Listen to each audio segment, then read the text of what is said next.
ही प्राप्त हो जाएंगे। नारद जी कहते हैं मैं माँ की सेवा करने लगा। एक दिन रात्रि को मेरी माँ गाय दोहने के लिए गई, किसी सर्प पर उसका पैर पड़ गया, सर्प ने डसा और मेरी माँ की मृत्यु हो गई। नारद जी कहते हैं माँ की मृत्यु को भी मैंने भगवान का अनुग्रह समझा, आशीर्वाद समझा। अंत्येष्टि क्रिया करके मैं घर छोड़ करके चला गया। एक दिन उन संतों के बताए हुए मंत्र का मैं जप कर रहा था, उसी क्षण मेरे सामने भगवान की भुवन मोहिनी झांकी प्रकट हो गई। मैं बड़ा आनंदित हो गया उस झांकी को देख करके, लेकिन अगले ही क्षण वो झांकी अंतर्धान हो गई। मैं छटपटाने लगा। तब भगवान की आकाशवाणी हुई, अरे बालक, अभी तेरी साधना पूरी नहीं हुई है, इसलिए तुझे मेरी प्राप्ति नहीं हो सकती है, अगले कल्प में तुझे मेरी प्राप्ति होगी। नारद जी कहते हैं समय प्राप्त करके मेरा शरीर छूट गया और पुनः जब सृष्टि प्रारंभ हुई, इस नए कल्प में मैं ब्रह्मा के मानस पुत्र नारद के रूप में प्रकट हुआ हूँ। हे वेदव्यास जी, आप भी भगवान के चरणों का आश्रय लेकर के कोई ऐसे ग्रंथ का प्रणयन कीजिए जिसमें भगवान की लीलाओं का वर्णन हो। ये कहकर के नारद जी चले गए।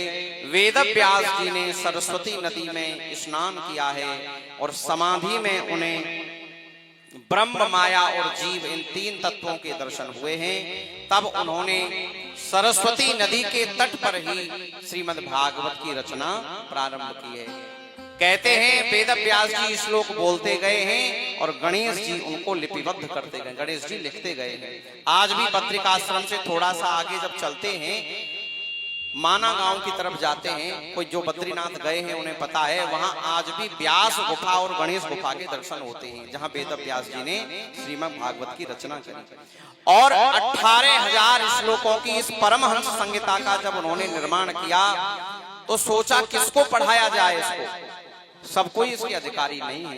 तब उन्होंने अपने पुत्र श्री सुखदेव मुनि को ये कथा पढ़ाई है और सुखदेव जी ने ये कथा राजा परीक्षित को सुनाई। जब राजा परीक्षित को 7वें दिन तक्षक के दंशन से साप, मृत्यु का साप लगा। सूत जी कहते हैं कि आप हमें परीक्षित के जन्म कर्म की कथा सुनाइए, हम ये जानना चाहते हैं कि परीक्षित को किस प्रकार से ऋषि का शाप लगा। तब सूत जी ने परीक्षित के जन्म कर्म की कथा सुनाई है। सूत जी कहते हैं यदा मृधे कौरव सृंजयाना वीरेश्वथो वीर गतिम गतेषु ब्रकोदरा विद्ध गदाभिमर्श भगनो रुदंडे धृतराष्ट्रपुत्रे भगनो रुदंडे धृतराष्ट्रपुत्रे।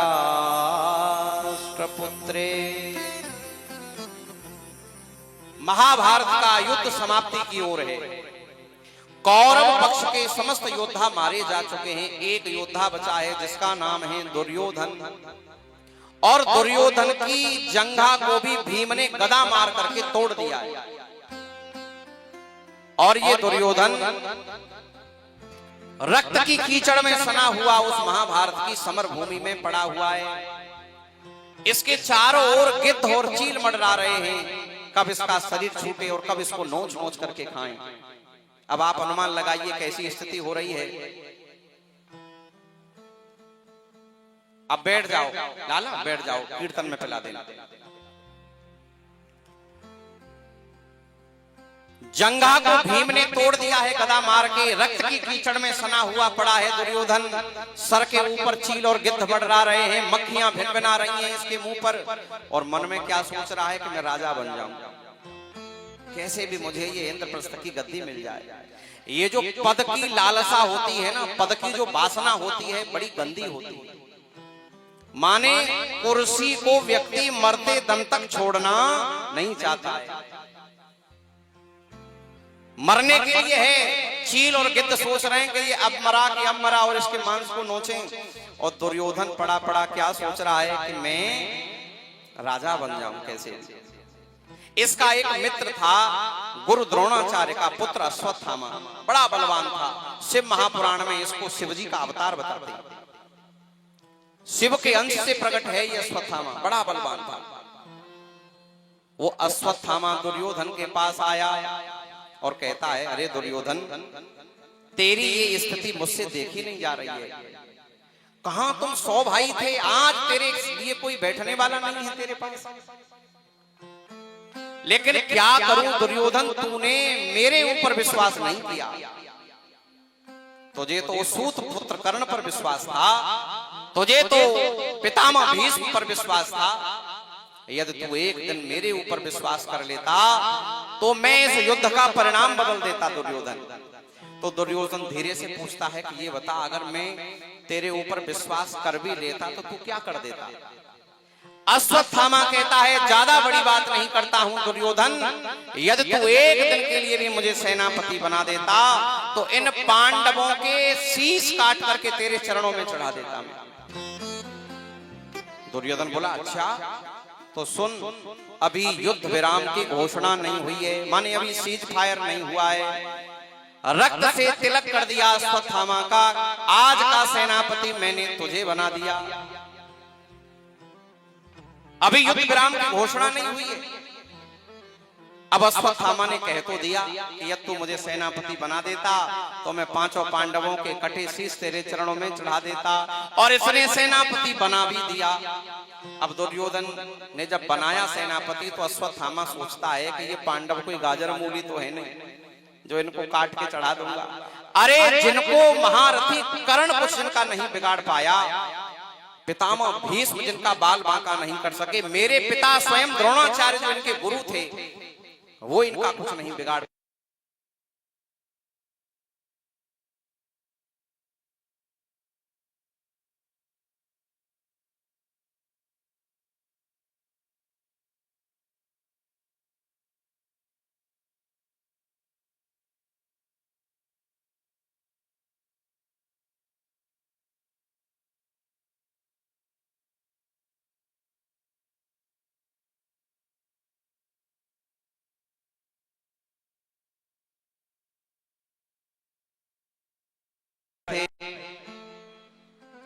उधर अश्वत्थामा मारने के लिए आ रहा है और इधर पांडव सोने के लिए जा रहे हैं। लेकिन इन पांडवों की रक्षा का भार तो द्वारिकाधीश के ऊपर है।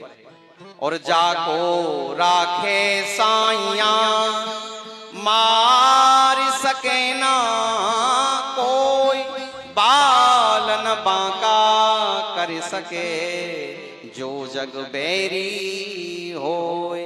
भगवान जिसकी रक्षा का भार अपने हाथ में ले लेते हैं उसका कोई बाल बांका नहीं कर सकता। अश्वत्थामा मारने के लिए जा रहा है, पांडव सोने के लिए जा रहे हैं। और जैसे शिविर के दरवाजे पर पहुंचे, द्वारकाधीश ने हाथ पकड़ लिया अर्जुन का। अर्जुन कहां जा रहे हो? बोले प्रभु विश्राम करना है, रात्रि हो गई। बोले आज भी सोओगे क्या? अरे आज तो हम महाभारत का युद्ध जीत रहे हैं, अब बचाई कौन है कौरवों में? चलो आज तुम सब पांडव मेरे शिविर में चलो और वहां रात्रि में विजय का उत्सव मनाएंगे, कुछ युद्ध की बातें करेंगे। और 5 पांडवों को द्वारकाधीश अपने शिविर में ले गए। इन पांडवों की सैयाएं खाली पड़ी हैं। तो द्रौपदी के 5 पुत्र थे जो इन पांडवों से ही उत्पन्न थे। आज वो द्रौपदी के 5 पुत्र अपने पिताओं की सैयाओं पर सो गए चादर ढक करके।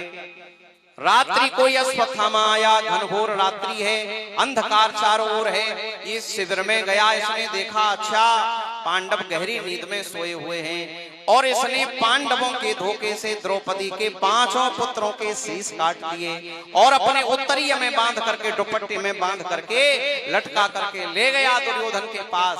और जाकर के दुर्योधन के चरणों में फेंक करके कहता है, ले दुर्योधन, जो काम आज तक पितामह भीष्म नहीं कर पाए, द्रोणाचार्य नहीं कर पाए, वो सूत पुत्र कर्ण नहीं कर पाया, मैंने कर दिया। दुर्योधन बड़ा प्रसन्न हुआ।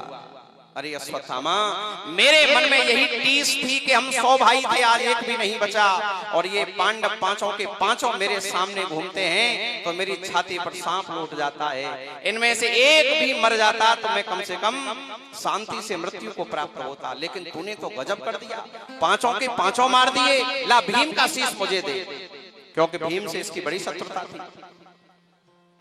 भीम के बालक का शीश जब दिया, इस दुर्योधन ने ऐसे उसको दबाया तो वो तरबूजे की तरह फट गया।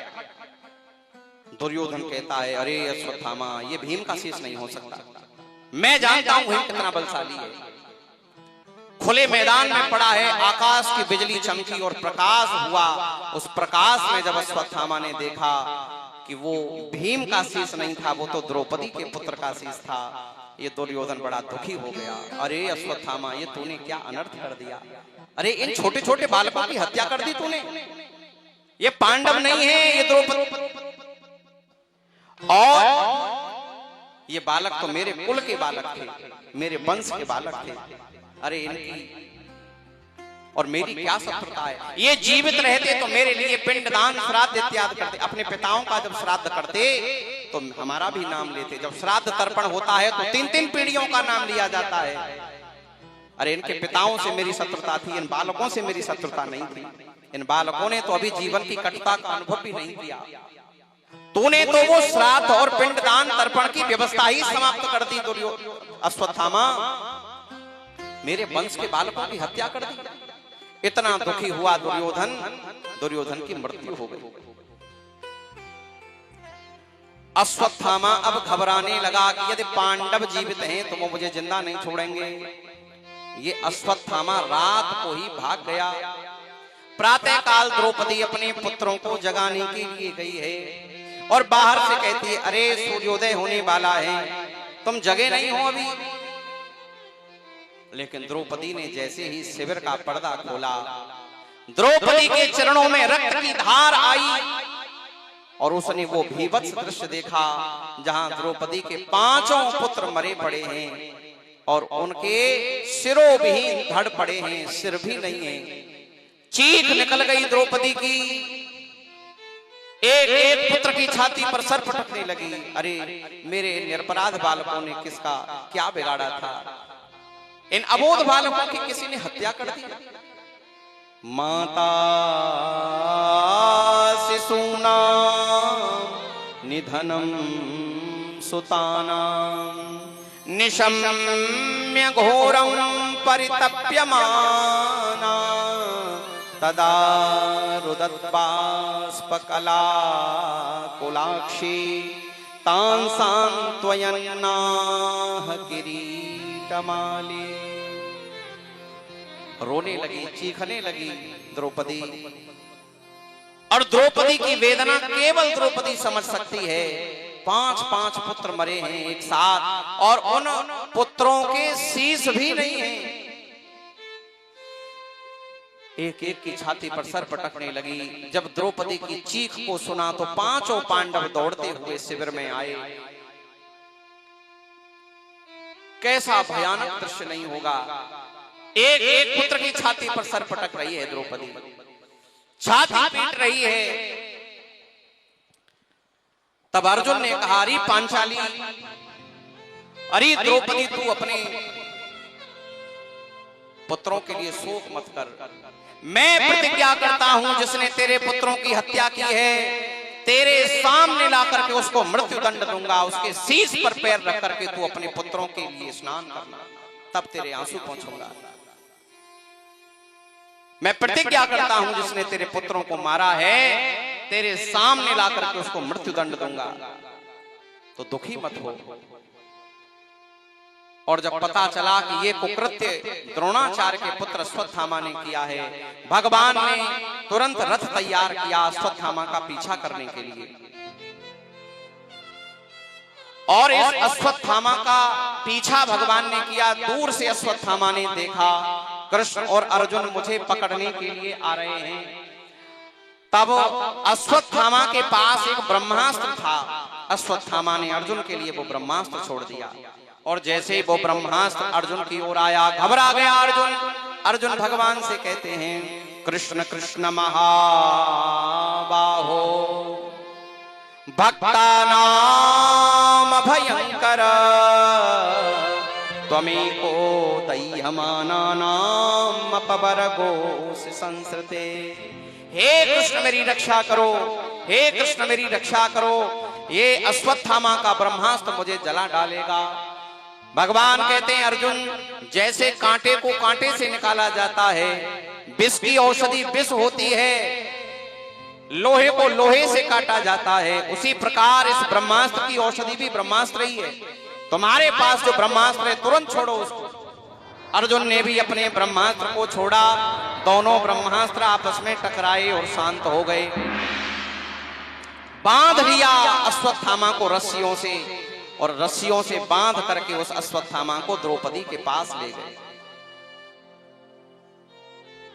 और जब द्रौपदी ने देखा कि गुरु द्रोणाचार्य के पुत्र अश्वत्थामा को अर्जुन रस्सियों से बांध करके लाए हैं, द्रौपदी ने अश्वत्थामा को प्रणाम किया है। द्रौपदी कहती है, मुच्यता मुच्यतामीश ब्राह्मणो नितराम गुरु। पहले तो प्रणाम किया, बामस स्वभावा कृपया नाम च, हे गुरुपुत्र अश्वत्थामा मैं आपको प्रणाम करती हूं। और फिर अर्जुन से कहा, मुच्यता मुच्यता में से, शीघ्र छोड़ दो अर्जुन इसको, क्यों बांध रखा है इसको। अर्जुन कहते हैं, द्रौपदी ये वही आताताई है जिसने तुम्हारे 5 बालकों को मारा है। तुम्हें पता नहीं है ये कितना क्रूर है, इसने सोते हुए निरीह बालकों की हत्या कर दी है। द्रौपदी कहती है, मैं जानती हूं इसने मेरे पुत्रों को मारा है, और इसने मेरे पुत्रों को मारा है, इसीलिए मैं कह रही हूं कि इसको छोड़ दो। इसने यदि किसी और के पुत्रों को मारा होता तो मैं कभी नहीं कहती। होश उड़ गए पांडवों के, क्या तुम्हें पता है कि ये तुम्हारे बालकों का हत्यारा है? हाँ मुझे पता है, फिर भी तुम छोड़ने के लिए कह रही हो। द्रौपदी की क्षमाशीलता देखिए। द्रौपदी कहती है, मैं जानती हूं इसने मेरे 5 सोते हुए बालकों की हत्या की है, लेकिन मैं ये भी जानती हूं कि पुत्र के मरने से किसी माँ को कितनी वेदना होती है, क्योंकि अभी अभी मेरे 5 पुत्र मरे हैं। यदि इसको तुमने मार दिया तो इसकी माँ, वो विधवा ब्राह्मणी, रोएगी। अरे उसकी बेचारे के पति को तो तुमने पहले मार दिया पांडवों। वो तुम्हारी गुरु माता जो विधवा ब्राह्मणी है अपने पुत्र वियोग से रोएगी, और जब वो रोएगी उसके अश्रुपात होगा और उसके आंसू इस धरती पर गिरेंगे। पांडवों तुम्हारा राज्य नष्ट हो जाएगा। अरे इसके पिता द्रोणाचार्य से तुमने शस्त्र विद्या सीखी थी, ये तुम्हारे गुरु का पुत्र है। आत्मा वही जायते पुत्र, पुत्र पिता की ही आत्मा होता है। तुम्हें तो ऐसा समझना चाहिए कि आज इस अश्वत्थामा के रूप में तुम्हारे गुरु द्रोणाचार्य ही तुम्हारे सामने खड़े हैं, और इसको मारने से मेरे पुत्र जीवित नहीं हो जाएंगे, मेरे पुत्र तो मर गए। तुम इस ब्राह्मण की हत्या मत करो। आप अनुमान लगाइए द्रौपदी का कितना उदार हृदय नहीं है, कितना विशाल हृदय है द्रौपदी का। ये तो सब लोग कह देते हैं कि द्रौपदी ने महाभारत करा दिया, लेकिन इस स्वरूप को भी तो देखो द्रौपदी के को।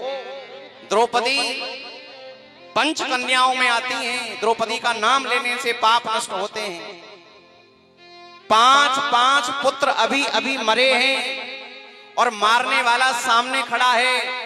पति भी सामर्थ्यवान है, कहें तो मारने वाले की गर्दन उड़ा दें, और उतने पर भी द्रौपदी ने उस हत्यारे को क्षमा कर दिया।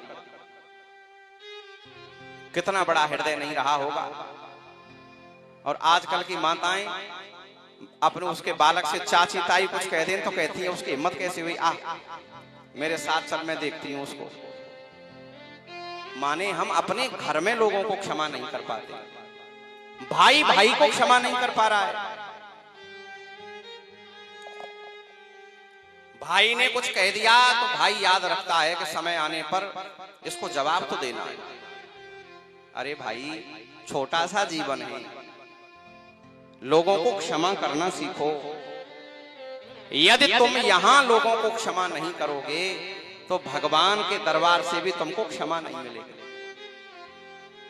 यदि तुम्हें क्षमा चाहिए तो यहां लोगों को क्षमा दान दो। क्षमा का दान उत्तम दान है। जैन समाज में साल में एक दिन वो क्षमा पर्व मनाते हैं। ये उस समाज से सीखने वाली बात है।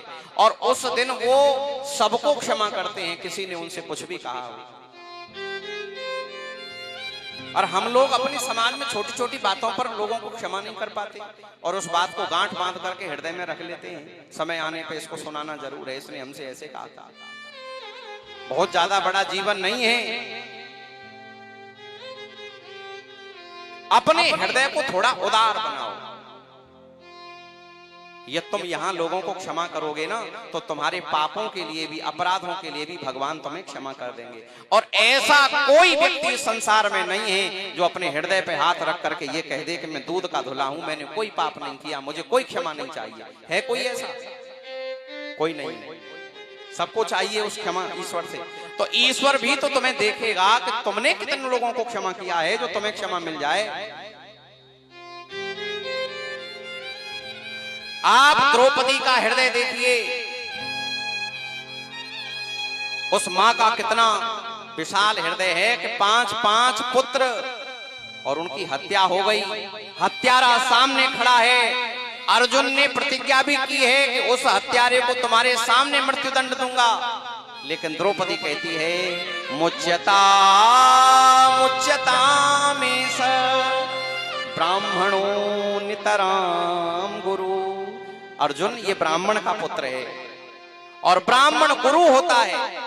इसकी हत्या मत करो। इसकी हत्या कर दी तो तुम्हारी गुरु माता गौतमी रोएगी और वो तुम्हारी गुरु माता रोएगी। उसके अश्रुपात से तुम्हारा राज्य नष्ट हो जाएगा, तुम्हारा अकल्याण होगा। मैं जानती हूं पुत्र मरने से क्या वेदना होती है, क्योंकि मेरे अभी अभी 5 पुत्र मरे हैं। यदि तुमने इसको मार दिया तो इसकी मां पर क्या बीतेगी, ये मैं जान सकती हूं और कोई नहीं जान सकता। जब इस प्रकार द्रौपदी ने कहा तो युधिष्ठिर ने कहा अर्जुन द्रौपदी ठीक कह रही है, इसको मत मारो। क्योंकि युधिष्ठिर धर्म के स्वरूप है, धर्मराज है। लेकिन भीम दादा ने कहा अर्जुन ये तुमने इसको छोड़ा तो मैं इसको मार दूंगा। ये आता था, ये इसको छोड़ना नहीं। द्रौपदी कह रही है छोड़ दो, युधिष्ठिर कह रहे हैं छोड़ दो, भीम दादा कह रहे हैं मार दो। अब अर्जुन सोच रहे क्या करूं, मारूं छोड़ूं, छोड़ूं मारूं, क्या करूं।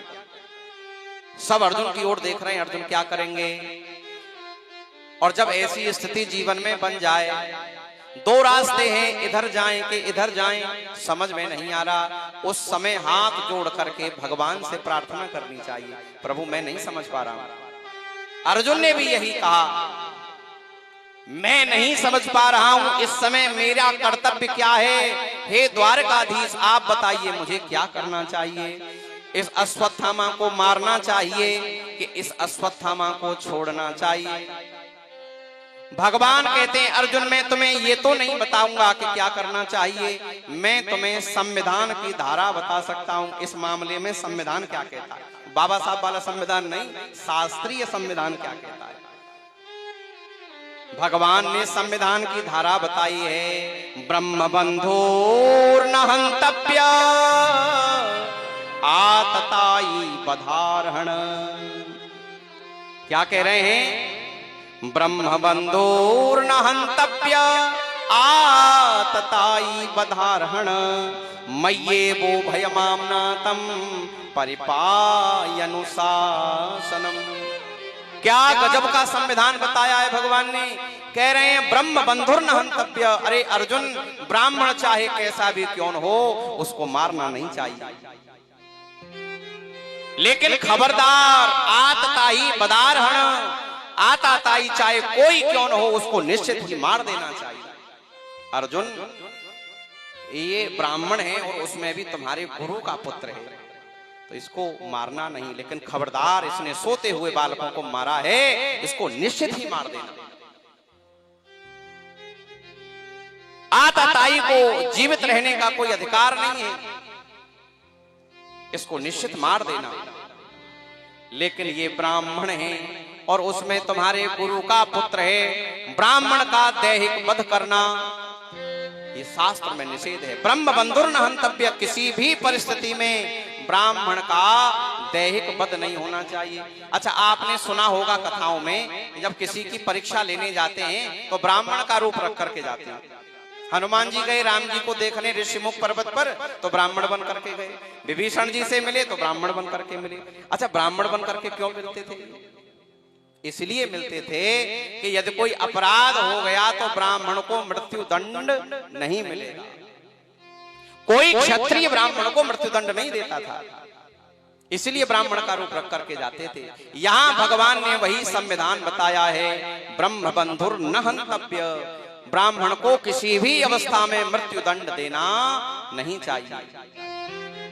लेकिन आताताई चाहे कोई क्यों न हो, उसे अवश्य मार देना चाहिए। अर्जुन ये ब्राह्मण है इसलिए इसको छोड़ दो, लेकिन ये आतंकवादी है इसलिए इसको अवश्य मार दो।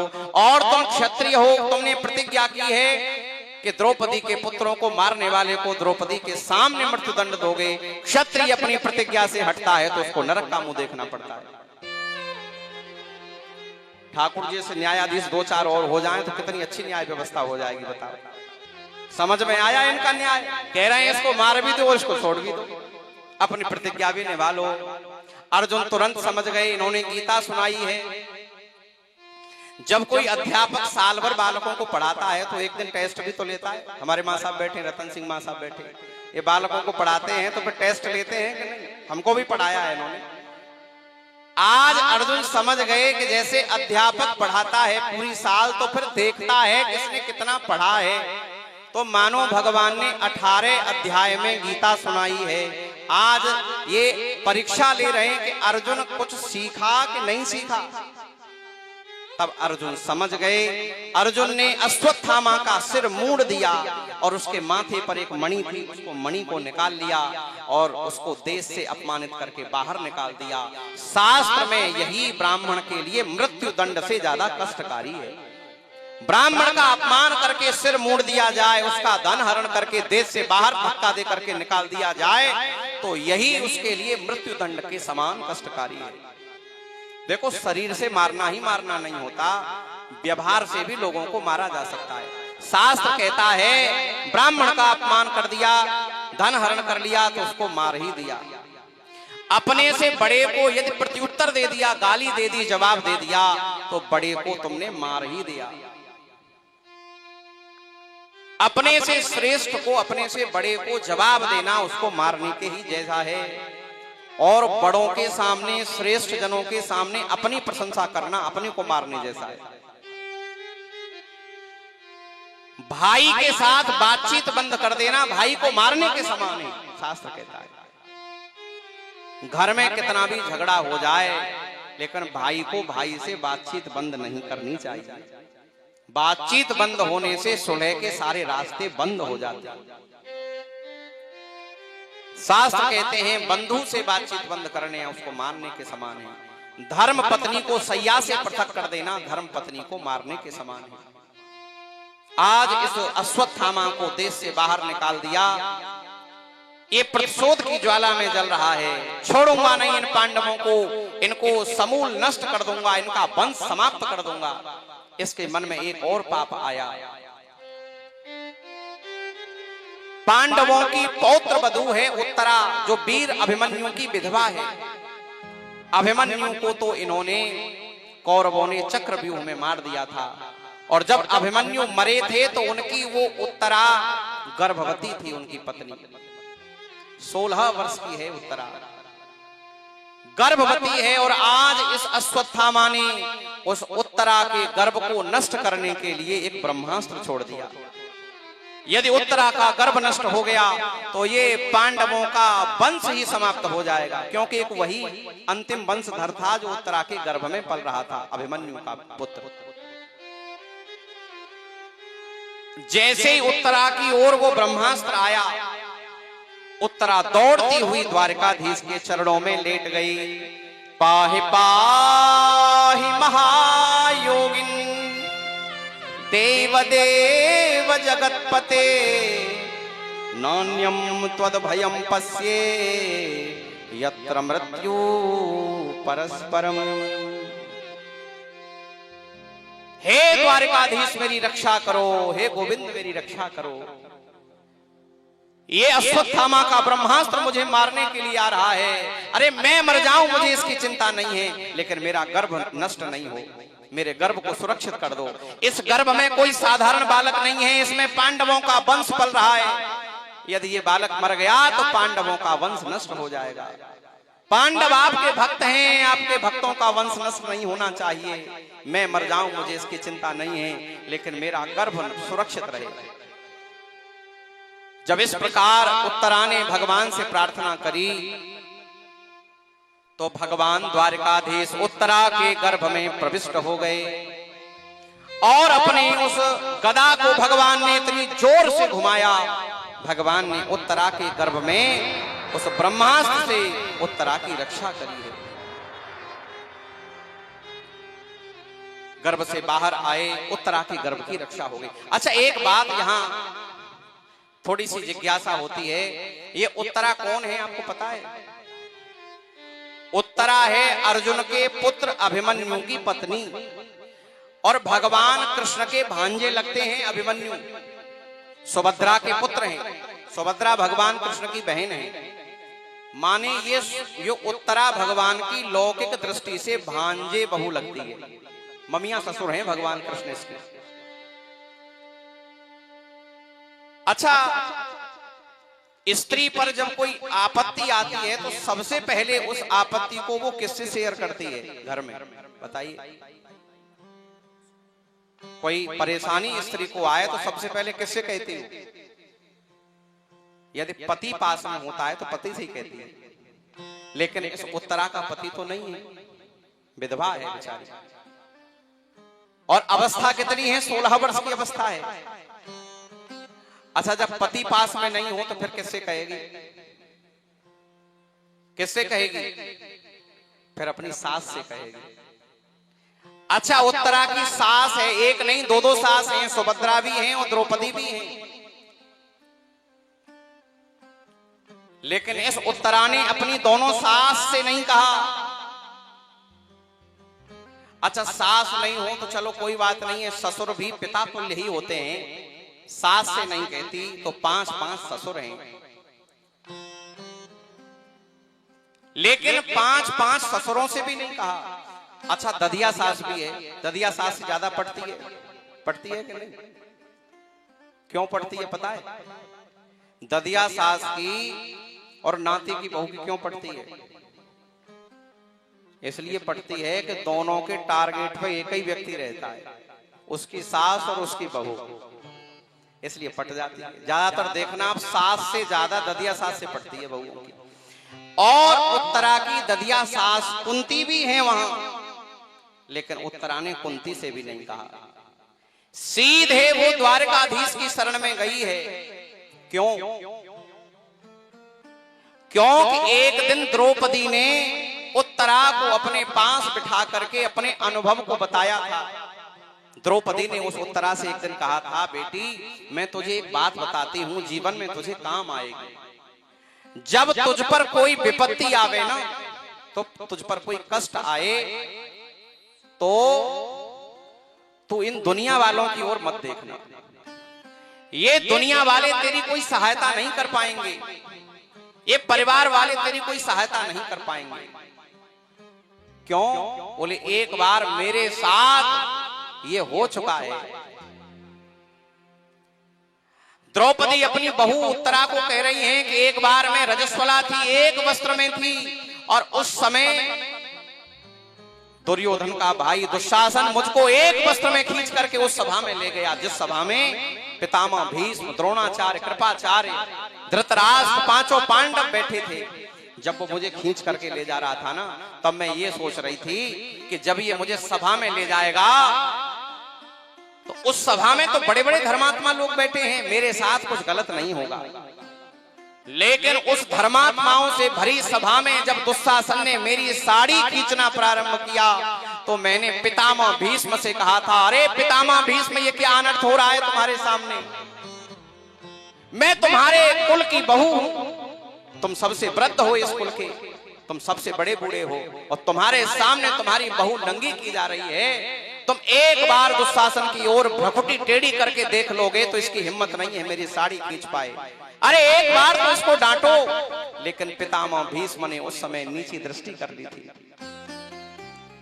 फिर मैंने गुरु द्रोणाचार्य से कहा, अरे गुरु द्रोणाचार्य, मैं तुम्हारे शिष्यों की पत्नी हूं और शिष्यों की पत्नी कन्या जैसी होती है। आपकी कन्या को यहाँ इस तरह निर्वस्त्र किया जा रहा है और आप मौन हैं।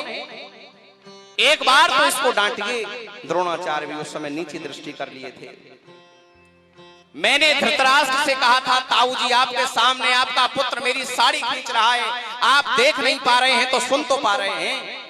आप इस अनर्थ को क्यों नहीं रोकते हैं? राजा के सामने ऐसा अनर्थ हो, उसमें भी मैं आपके घर की बहू हूं। धृतराष्ट्र भी पुत्र मोह में चुप हो गए, मौन हो गए, कुछ कहा नहीं। फिर मैंने पांडवों की ओर देखा, अरे धर्मराज युधिष्ठिर, तुम्हारा धर्म कहां चला गया इस समय? अर्जुन तुम्हारा गांडीव कहां है? अरे भीम, तुम तो 10,000 हाथियों के बल वाले थे, इस दुशासन को क्यों नहीं रोकते हो? पांचों पांडव भी नीची दृष्टि कर लिए थे। मैंने पूरी सभा में सबकी ओर कातर दृष्टि से देखा था। पर सबसे अंत में मैंने कृपाचार्य की ओर देखा। अरे आचार्य, आपके तो नाम में ही कृपा जुड़ा है, आप कुछ कृपा क्यों नहीं करते हैं? तब कृपाचार्य मुख से तो कुछ नहीं बोले थे, उन्होंने एक उंगली मुझे दिखाई थी। मैं समझ गई कृपाचार्य कहना चाहते हैं, अरे बेटी द्रौपदी, तू जगह जगह माथा मत फोड़, एक द्वारकाधीश की शरण में जा। मैं समझ गई। मैंने अपनी साड़ी को अपने हाथ से कस करके पकड़ रखा था। उसी समय मैंने वो साड़ी छोड़ दी और दोनों हाथ ऊपर करके कहा, हे गोविंद, हे द्वारकाधीश, मेरी रक्षा करो। गोविंद द्वारिका वासन कृष्ण गोपी जनप्रिया, कौरवे परिभूता माम किम न जानास केशव। केशव, तुम जानते नहीं हो तुम्हारी द्रौपदी पर किस प्रकार का कष्ट पड़ रहा है। और जैसे मैंने कहा, हे गोविंद, हे द्वारकाधीश, मेरी रक्षा करो, उसी क्षण भगवान द्वारकाधीश प्रकट हो गए और उन्होंने मेरी साड़ी को इतना बढ़ाया, इतना बढ़ाया, 10,000 हाथियों का बल रखने वाला दुशासन भी साड़ी खींचते खींचते परिश्रांत हो गया, खींच नहीं पाया वो साड़ी। ये बात द्रौपदी ने अपनी बहू उत्तरा को समझा दी थी। यदि जीवन में कभी ऐसी परिस्थिति आ जाए तो तू किसी की ओर मत देखना, मैं देख चुकी हूं, मेरी किसी ने सहायता नहीं की थी।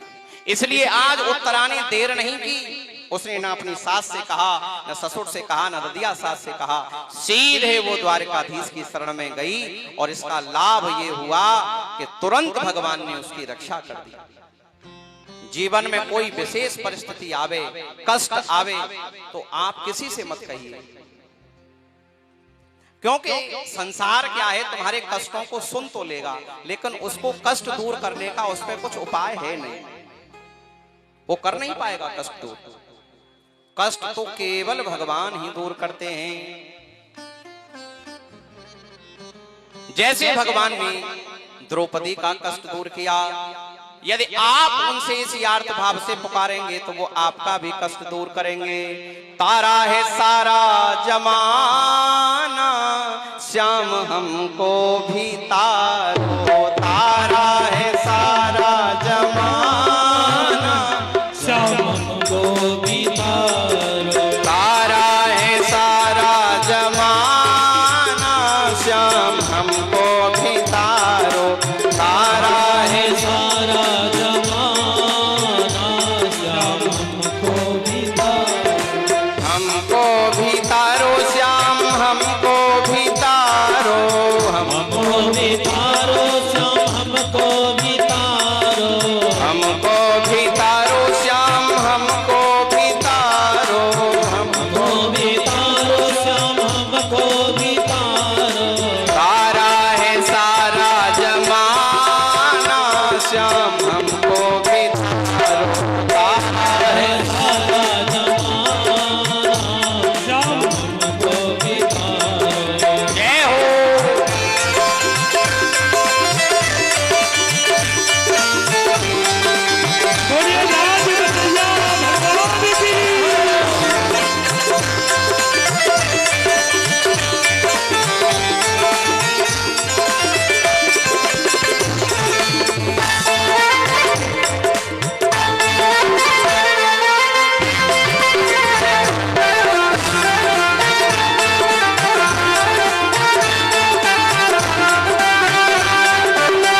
हमने सुना है श्याम सुदामा को तारा, हमने सुना है श्याम सुदामा को तारा, हमने सुना है श्याम सुदामा को तारा, हमने सुना है श्याम सुदामा को तारा। चावल का लेके बहाना श्याम हमको फिरा, चावल का लेके बहाना श्याम हमको बितारो, तारा है सारा जमाना श्याम हमको भितारो, तारा है सारा जमाना श्याम हमको बितारो। जय हो।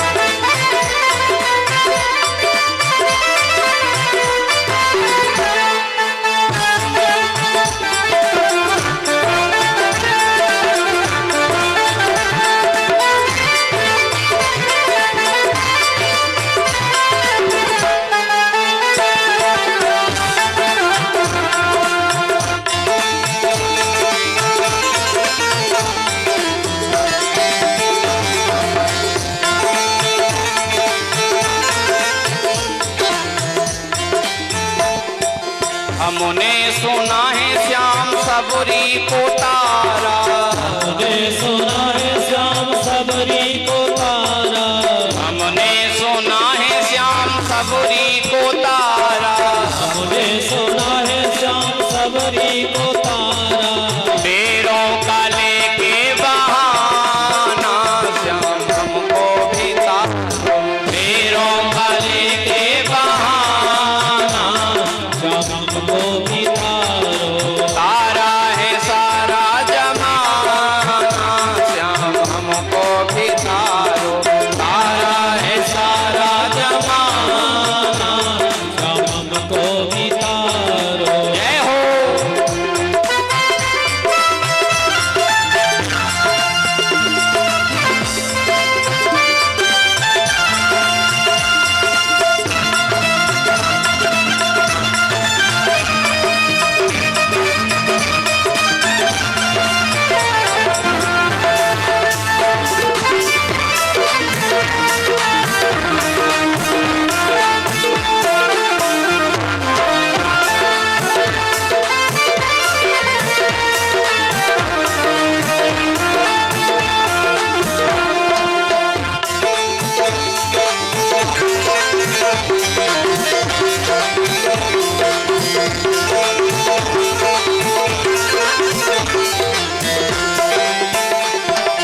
हमने सुना है अहिल्या को तारा, हमने सुना है श्याम अहिल्या को तारा, हमने सुना है श्याम अहिल्या को तारा, हमने सुना है श्याम अहिल्या को तारा। पत्थर का लेके बहाना श्याम हमको भितारो, पत्थर का लेके बहाना हमको बितारो, तारा है सारा जमाना श्याम हमको भितारो, तारा है सारा जमाना श्याम हमको बितारो, हमको भितारो श्याम हमको भितारो, हमको बितारो श्याम हमको बितारो, हमको भितारो श्याम हमको भितारो, हमको बितारो श्याम हमको बितारो, तारा है सारा जमाना श्याम हमको भितारो, तारा है सारा जमाना, हमको बितारो, तारा है सारा जमाना श्याम हमको भितारो, तारा है सारा जमाना श्याम हमको बितारो, तारा है सारा जमाना श्याम हमको भितारो, तारा है सारा जमाना श्याम हमको बितारो, तारा है सारा जमाना श्याम हमको भितारो, तारा है सारा श्याम हमको बितारो, श्याम हमको भितारो, हमको बितारो। श्याम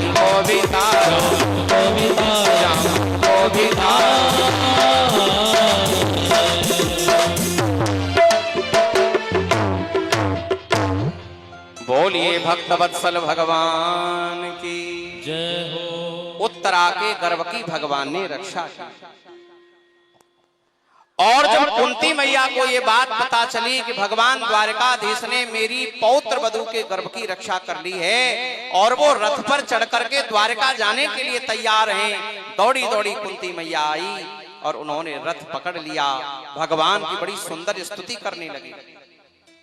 भगवान कहते हैं, बुआ आज उल्टी गंगा क्यों बहा रही हो?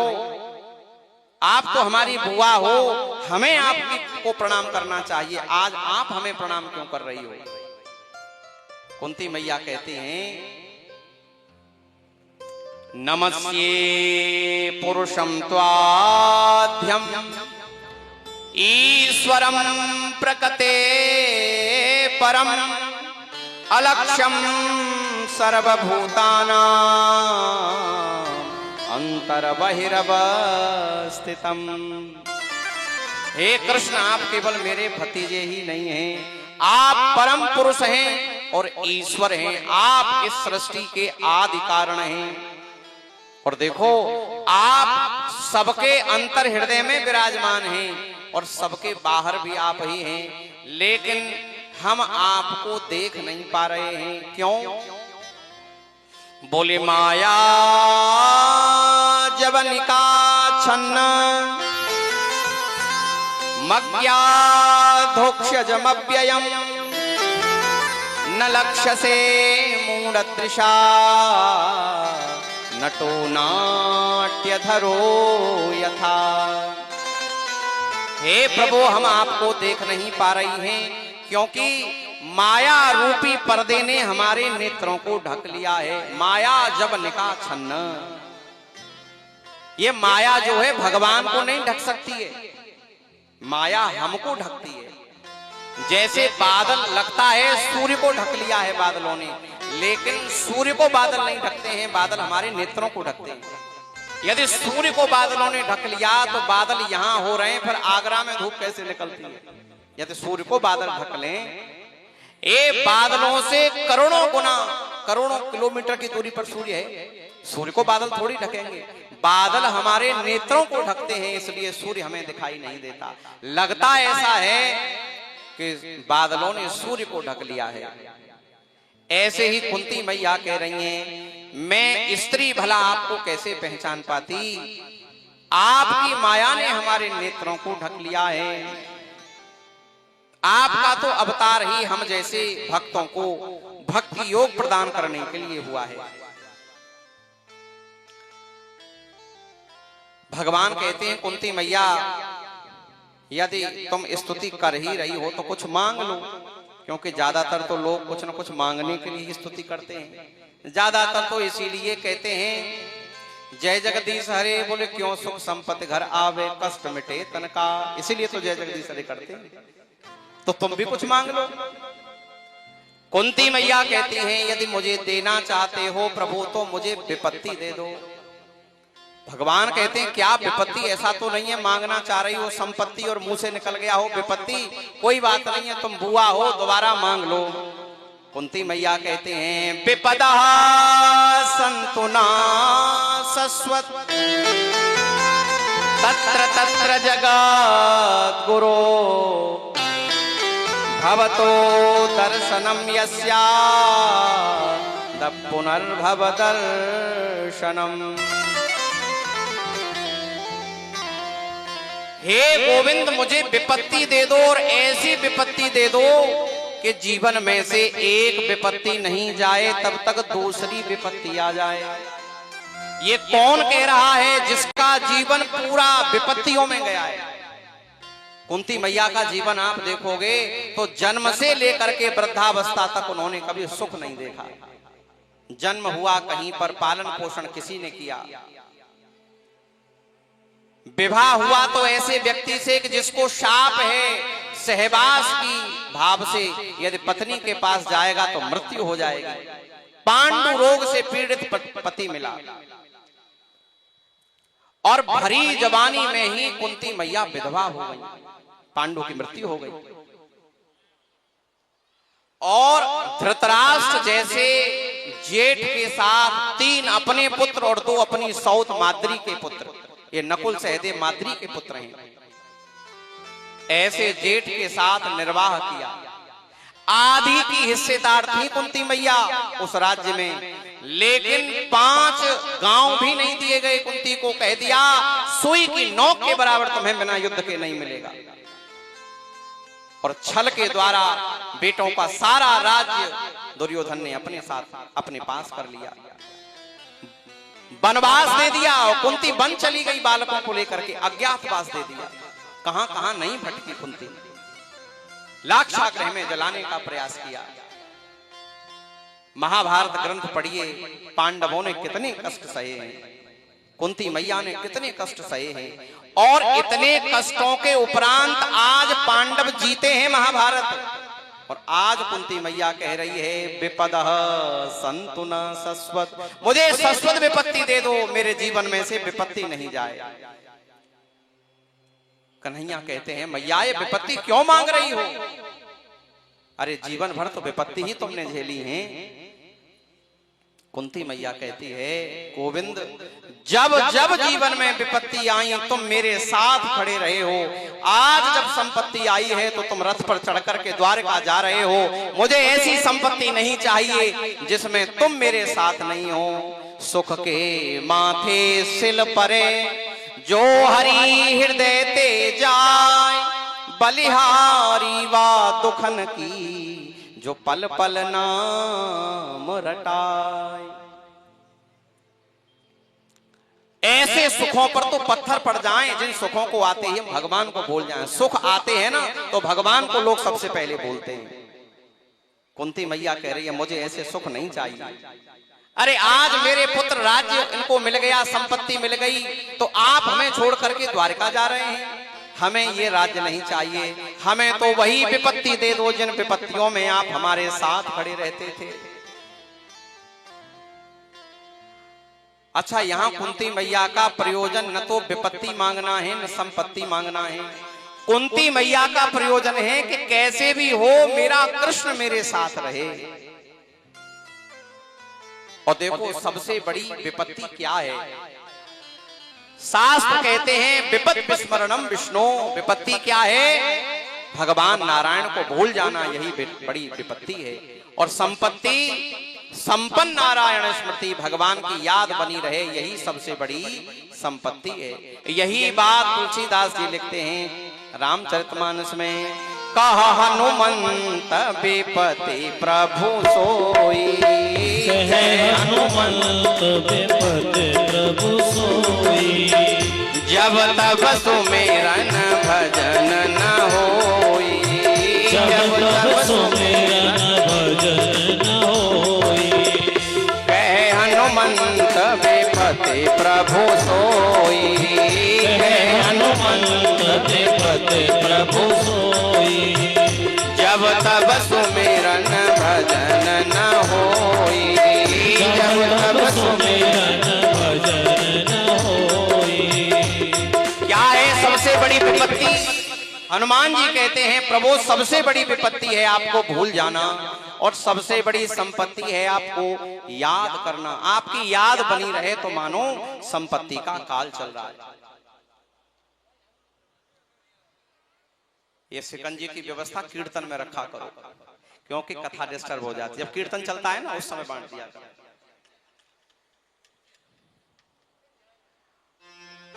और देखो कथा में विघ्न होता है तो आपको एक बात कहें, वैसे तो आप सब लोग जानकार हैं, कथा सुनते रहते हैं। देवी भागवत में एक श्लोक आया है और उस श्लोक का अर्थ हम आपको बता रहे हैं। श्लोक सुना रहे हैं कि जो कथा में विघ्न करता है उसको पाप लगता है। और कौन सा पाप लगता है? ब्रह्म हत्या का पाप लगता है।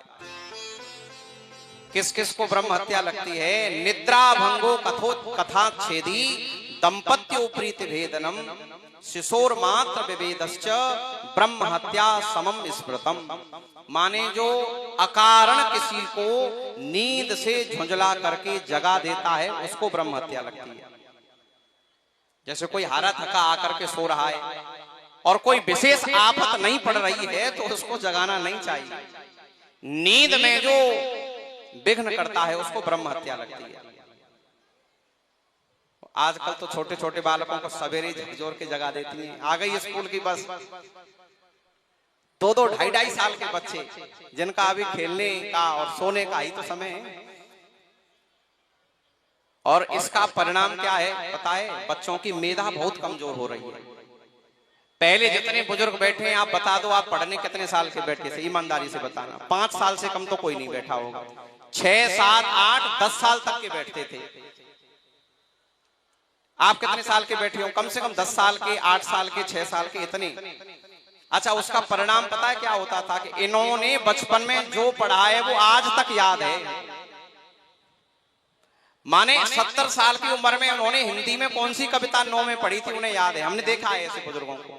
और आज के बालकों को पिछली साल जो पढ़ाया है आगे के साल सब सुपड़ा साफ हो जाता है। माने पेपर देने के बाद सब दिमाग में से चला जाता है। इसका कारण यह है कि बालक अभी विद्यार्थी बनने के योग्य हुए नहीं। उससे पहले हमने उनको इतना प्रेशर दे दिया है कच्ची नींद में जगा करके कि उनकी मेधा नष्ट हो रही है। लेकिन आजकल की जो शिक्षा प्रणाली है वो ऐसी है, इसी प्रकार की है। यदि 6-7 साल का बिठाएंगे तो वो 20 साल में जाकर के हाई स्कूल में आएगा। ये बहुत गलत शिक्षा प्रणाली है। और शास्त्र कहते हैं नींद में से जगाना ब्रह्म हत्या उसको लगती है। लेकिन सैनिक को, योगी को जगाने में और जो विद्यार्थी है उसको जगाने में दोष नहीं लगता। लेकिन ये तो विद्यार्थी की अवस्था भी नहीं है ना बालकों की। सिपाही को जगाने में थोड़ी ब्रह्म हत्या लगेगी। अब सिपाही सो रहा है और अटैक हो गया तो उसको तो जगाना ही पड़ेगा। योगी है उसको भी ज्यादा नहीं सोना चाहिए, योगी को भी जगा सकते हैं। लेकिन अकारण किसी को नहीं जगाना चाहिए। मार्ग में आप जा रहे हैं वाहन लेकर के और कोई गैया कुत्ता सो रहा है, आपकी बाइक यदि किनारे से निकल सकती है तो उसको निकाल करके ले जाइए, जोर से हॉर्न मत बजाइए। किसी की नींद को तोड़ने का अधिकार आपको नहीं है, इससे ब्रह्म हत्या लगती है। देवी भागवत में निद्रा भंगो और दूसरी कथा छेदी, जो कथा में किसी प्रकार का विघ्न करता है उसको ब्रह्म हत्या लगती है। इसलिए हम बार बार निवेदन करते हैं यदि किसी को पीना भी है ना जल तो एक साइड में रखवा दो, वो उठ करके जाए और जल पी ले। या फिर कीर्तन जब होता है उस समय पिला दे। देखो इसकी हम एक आपको चर्चा सुनाए वाल्मीकि रामायण की। नेम सारण में यज्ञ चल रहा था, भगवान राम यज्ञ कर रहे थे और उस समय वाल्मीकि जी ने लब और कुश को राम कथा सिखा करके तानपुरा दे करके नेम सारण ने भेज दिया कि जाओ नेम सारण की गलियों में तुम राम कथा का गान करना। दोनों छोटे छोटे लब कुश राम कथा का गान करते हैं और ऐसी राम कथा उन्होंने गाई कि प्रत्येक अयोध्यावासी प्रफुल्लित हो गया कि ये दोनों बालक जो ऋषि कुमार हैं इतनी सुंदर राम कथा गाते हैं। ये बात धीरे धीरे कान में पहुंची राम जी के। कहा दो तेजस्वी ऋषि कुमार हैं और आपकी लीला का गान करते हैं। तो राम जी ने कहा कि उनको तो बुलाओ। तो राम जी के दरबार में लब और कुश गए। उच्च सिंहासन पर राम जी बैठे हैं और उनके सामने लब कुश ने राम कथा गाना प्रारंभ किया। अब राम जी को इतना संकोच लगा कि जो कथा गाने वाला है वो नीचे बैठा है और मैं ऊपर सिंहासन पर बैठा हूं, ये मर्यादा नहीं है। क्योंकि इसमें जानकी जी का भी चरित्र है और जानकी जी का चरित्र है, गुरु वशिष्ठ का भी चरित्र है, मेरे पिताजी का भी चरित्र है और मैं ऊंचे सिंहासन पर बैठ करके इस कथा को सुनूं और कथा सुनाने वाला नीचे बैठा हो तो ये ठीक नहीं है। लेकिन अब मैं बीच में से उठूंगा तो प्रोटोकॉल है, राजा उठेगा तो सब लोग उठेंगे कि नहीं? और सब लोग उठेंगे तो कथा में विघ्न होगा और कथा में विघ्न होगा तो मुझे पाप लगेगा। अब क्या किया जाए? लब कुश ने ऐसी राम कथा गाई कि सब लोग विभोर हो गए, सबके नेत्र बंद हुए और जैसे ही नेत्र बंद हुए राम जी चुपके से उठे सिंहासन से और जाकर के फर्श पर बैठ गए। वाल्मीकि रामायण में है कि कथा में विघ्न नहीं हो, इसीलिए राम जी चुपके से उठे, किसी को पता नहीं चला और जाकर के नीचे बैठ गए। इसलिए कभी कथा में आओ तो जहां स्थान मिल जाए वहीं बैठ जाओ। कथा में आपके देखो हम तो इसलिए बता रहे हैं, हमें तो कथा कहनी है कह भी देंगे, लेकिन थोड़ा भाव टूट जाता है बीच में। अब ऐसा तो नहीं आंख बंद करके रट्टू तोता की तरह सुनाते रहे। अब जैसे ही कोई किसी के कारण कथा में विघ्न हुआ तो जो जिसके कारण कथा में विघ्न हुआ है ना, सब लोगों का ध्यान उसकी तरफ जाएगा, उसको दोष लगेगा। कीर्तन जब हो तो एकदम स्पीड से सबको बांट दो जल, और नहीं तो फिर कहीं साइड में रख दो। जिसको भी प्यास लगे निसंकोच उठ सकता है, गर्मी है, मना नहीं कर रहे बांटने का, लेकिन फिर डिस्टर्ब होता है तो दोष लगता है। अच्छा, एक तो लगता है निद्रा भंग को एक कथा छेदी, और दंपत्यों प्रीति भेदना, जो पति पत्नी में लड़ाई कराता है उसको भी ब्रह्म हत्या लगती है। पति पत्नी में लड़ाई नहीं करानी चाहिए। माने ऐसा नहीं पति को बुला करके सिखा दिया ये ऐसी है ये ऐसी, और पत्नी को सिखा दिया कि देख तुझे तो खर्चा भी नहीं देता है, तुझे घुमाने भी नहीं ले जाता है। ऐसा जो करते हैं उनको ब्रह्म हत्या लगती है। और किसको ब्रह्म हत्या लगती है? शिशोर मात्र विभेदश्च, जो किसी शिशु को उसकी मैया से अलग करता है। कोई पशु पक्षी भी अपनी माँ का दूध पी रहा हो, कोई कुकर सुकर भी माँ का दूध पी रहा हो बच्चा, उसको भी अलग नहीं करना चाहिए। जो शिशु को उसकी माँ से अलग करता है उसको ब्रह्म हत्या का दोष लगता है। देवी भागवत में है ये प्रमाण। तो कुंती मैया कह रही हैं प्रभु मुझे विपत्ति दे दो, और ऐसी विपत्ति दे दो कि जीवन में से एक विपत्ति नहीं जाए तब तक दूसरी विपत्ति आ जाए। कुंती मैया का प्रयोजन यहाँ विपत्ति मांगना नहीं है, कुंती मैया का प्रयोजन है भगवान की याद बनी रहे, भगवान का संग बना रहे। बहुत सुंदर स्तुति कुंती मैया ने की है। और मैया के कहने से भगवान कुछ दिन द्वारिका में फिर रुक गए हैं। सुखदेव जी कहते हैं राजा परीक्षित, महाभारत का युद्ध होने से पहले तो अर्जुन को मोह हो गया था सेना देख करके। अरे मैं इनको कैसे मारूंगा, ये तो सब मेरे चाचा ताऊ हैं, काका भतीजे सब यही हैं, इनको कैसे मैं मारूंगा। तब भगवान ने उनको गीता सुना करके उनका मोह छुड़ाया था। लेकिन युद्ध होने के बाद युधिष्ठिर को मोह हो गया, जीत गए हैं युद्ध और रोते रहते हैं, अरे मेरे कारण इतने वीर मर गए, इतनी माताएं की कोख उजड़ गई, इतनी स्त्रियां विधवा हो गईं, इसके बाद मुझे ये गद्दी मिली है। ये गद्दी तो अनेक वीरों के रक्त से सनी हुई है, मैं इस पर कैसे बैठूं, रोते रहते हैं। अच्छा, भगवान उनको समझाते हैं लेकिन युधिष्ठिर की समझ में नहीं आता है। अच्छा, ऐसा हो सकता है कि जिसको भगवान समझाए उसकी समझ में नहीं आए। भगवान चाहे तो ब्रह्मा को ज्ञान दे दें संकल्प से। आज बार बार युधिष्ठिर को समझा रहे हैं लेकिन युधिष्ठिर की समझ में बात आ नहीं रही है। तब भगवान उनको पितामह भीष्म के पास ले गए, ये दिखाने के लिए संसार को कि जिसको मैं भी नहीं समझा पाता उसको मेरा भक्त समझा देता है। और इसीलिए भी बात समझ में नहीं आ रही थी युधिष्ठिर के कि युधिष्ठिर भगवान को अपना छोटा भैया मानते हैं, और उपदेशक के प्रति यदि तुम्हारी महत्व बुद्धि नहीं है तो वो कितना भी वेदांत बखानता रहे तुम्हारी समझ में नहीं आएगा। माने जो उपदेश देने वाला है उसको पहले ही सोच लिया ये तो कल परसों का है, ये क्या हमें सुनाएगा, तो वो कुछ भी सुनाता रहे तुम्हारी समझ में आएगा नहीं। जैसे सती मैया की समझ में नहीं आया जो अगस्त जी ने कहा, क्योंकि अगस्त जी ने पूजा कर ली थी शंकर जी की, कथा आती है ना रामचरितमानस में। इसलिए जो उपदेश देने वाला है, जो अच्छी बात बताने वाला है, उसके प्रति आदर बुद्धि रखो, सम्मान बुद्धि रखो। यदि उसके प्रति तुमने लघुत्तम बुद्धि कर ली तो ज्ञान फिर समझ में नहीं आएगा।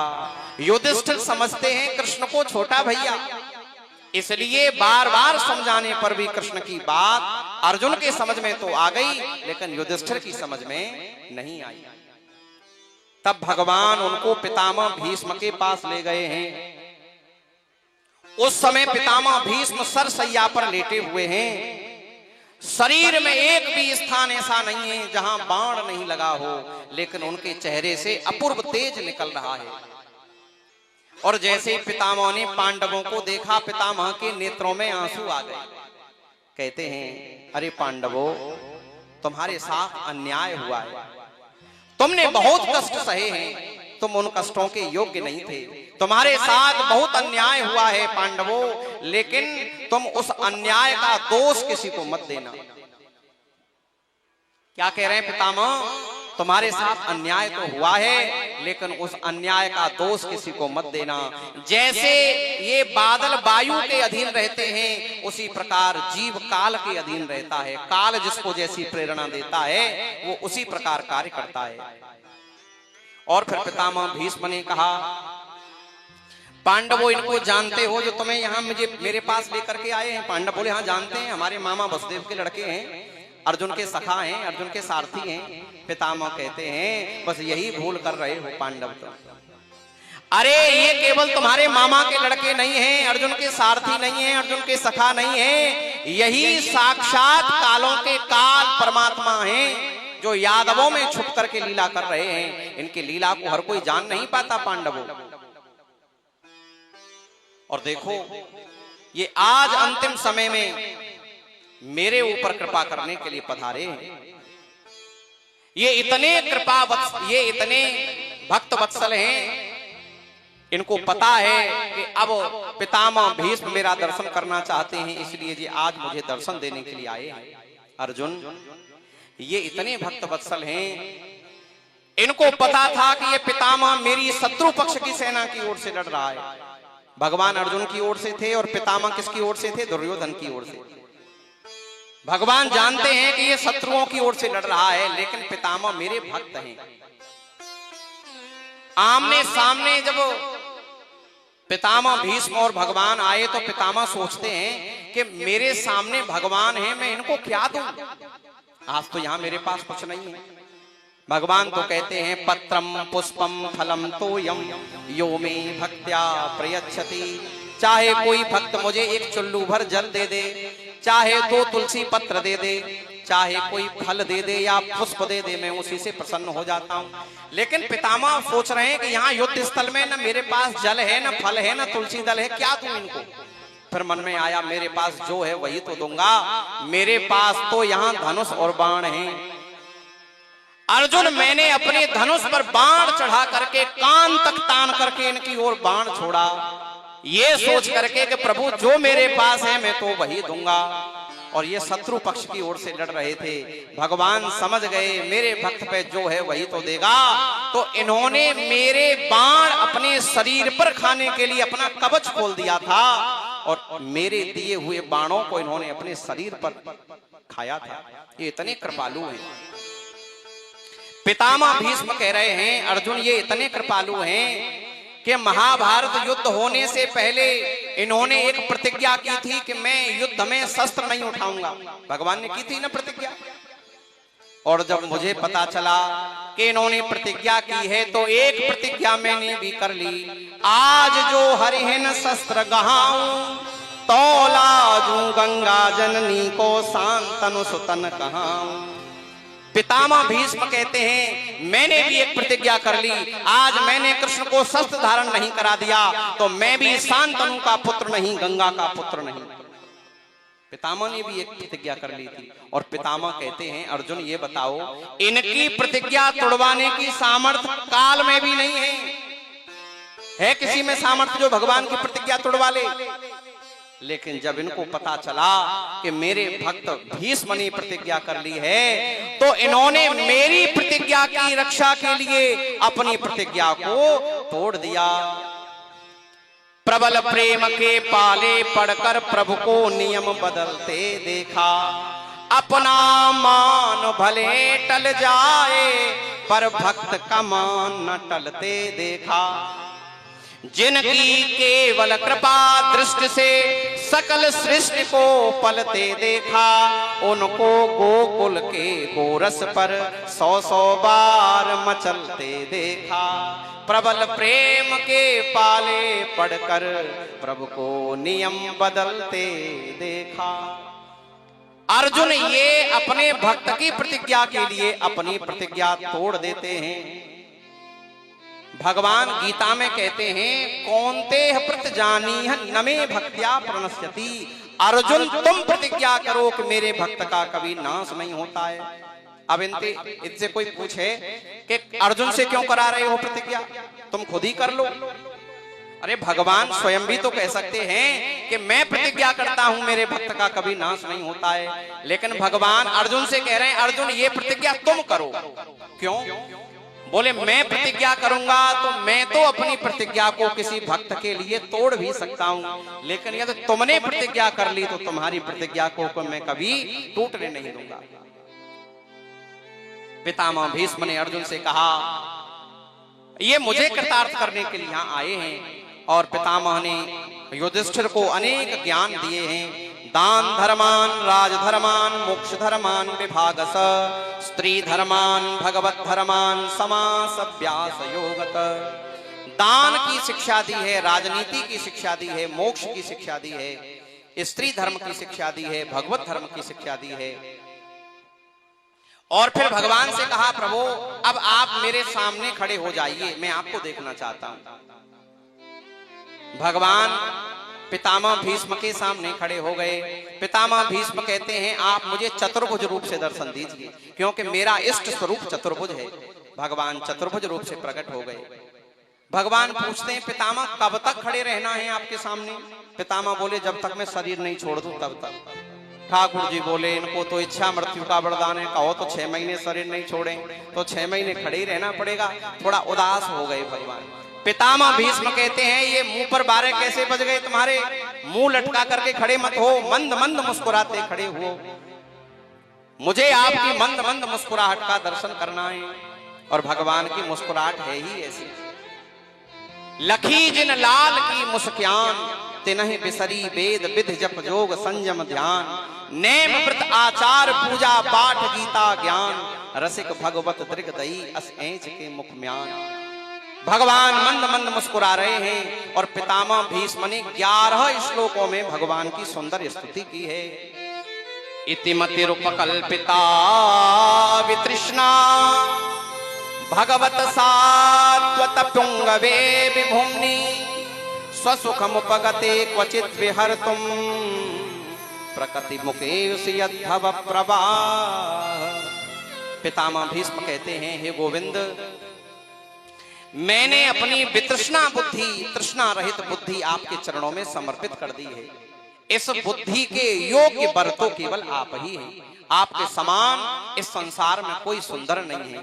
त्रिभुवन कमनम तमाल वर्णम रविकर गौरवराम्बरम दधाने बपुरलक कुलावृताननाब्जम विजय सखे रतिरस्तु में न बध्या। आप त्रिभुवन कमनीय हैं, त्रिलोक में आपके समान कोई सुंदर नहीं है।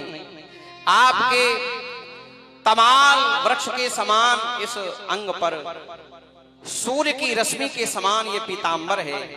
आपके घुंघराले केस ऐसे लगते हैं मानो किसी कमल के ऊपर असंख्य भौरे मंडरा रहे हों।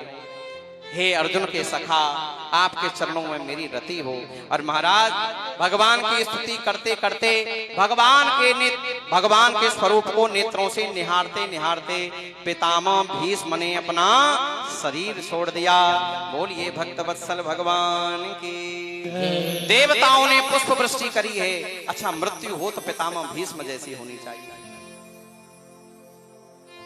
सुखदेव जी कहते हैं भागवत में ऐसा हमको क्या मिल जाए जिससे हम ये समझें कि हमारा इस धरती पर आना सफल हो गया। क्या मिल जाना चाहिए हमको ऐसा जिससे समझें कि हमारा जीवन कृतार्थ हो गया। सुखदेव जी कहते हैं जन्मलाभ परः पुंसां अन्ते नारायण स्मृति। यदि अंतिम समय में भगवान हमको याद आ जाएं तो समझ लेना चाहिए हमारा पूरा जीवन सफल हो गया। और आज ये जीवन पितामह भीष्म का सफल हुआ है। देखो आज तक पितामह भीष्म को सब लोग पितामह कहते हैं। पितामह माने बाबा होता है, माने पितामह आज तक सब सनातनियों के बाबा बने हुए हैं। और आपको आश्चर्य होगा जब हम लोग तर्पण करते हैं ना, कोई भी तर्पण करेगा अपने बुजुर्गों का तो उसको आज भी पितामह भीष्म का तर्पण करना पड़ता है, तब उसका तर्पण पूर्ण माना जाता है। विधि है तर्पण की, प्रत्येक सनातनी को तर्पण करना पड़ता है पितामह भीष्म का। ये कैसे संभव हुआ? क्योंकि पितामह भीष्म ने विवाह नहीं किया था। जो लोग कहते हैं ना विवाह नहीं करेंगे तो वंश कैसे चलेगा, पितामह भीष्म का तो तर्पण आज तक हो रहा है। पितामह भीष्म के नाम से जल आज तक दिया जा रहा है। क्यों? क्योंकि ये भगवान की भक्ति के लिए इन्होंने अपना जीवन समर्पित कर दिया और इन्हीं का जीवन सफल हुआ है। क्योंकि अंतिम समय में भगवान सामने खड़े हैं, भगवान का नाम कंठ में है, भगवान के दर्शन नेत्रों से हो रहे हैं और शरीर छोड़ दिया। मृत्यु हो तो पितामह भीष्म जैसी, मृत्यु हो तो रामायण में हुई है जटायु जी की। जटायु जी का शीश भगवान की गोद में रखा है और भगवान अपनी जटाओं से जटायु की धूल को पोंछ रहे हैं और जटायु ने भगवान को देखते देखते उनकी गोद में शरीर छोड़ दिया। ये उत्तम मृत्यु है। भगवान से इतनी प्रार्थना तो करनी ही चाहिए, इतना तो करना स्वामी, इतना तो करना स्वामी, जब प्राण तन से निकले, इतना तो करना स्वामी, जब प्राण तन से निकले, गोविंद नाम लेकर, गोविंद नाम लेकर, जब प्राण तन से निकले,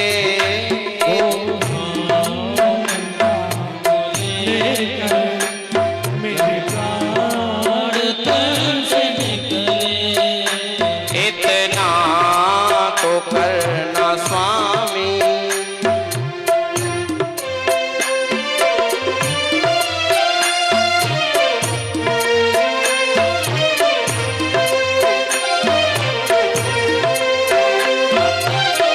और ये भक्त वत्सल भगवान की हो।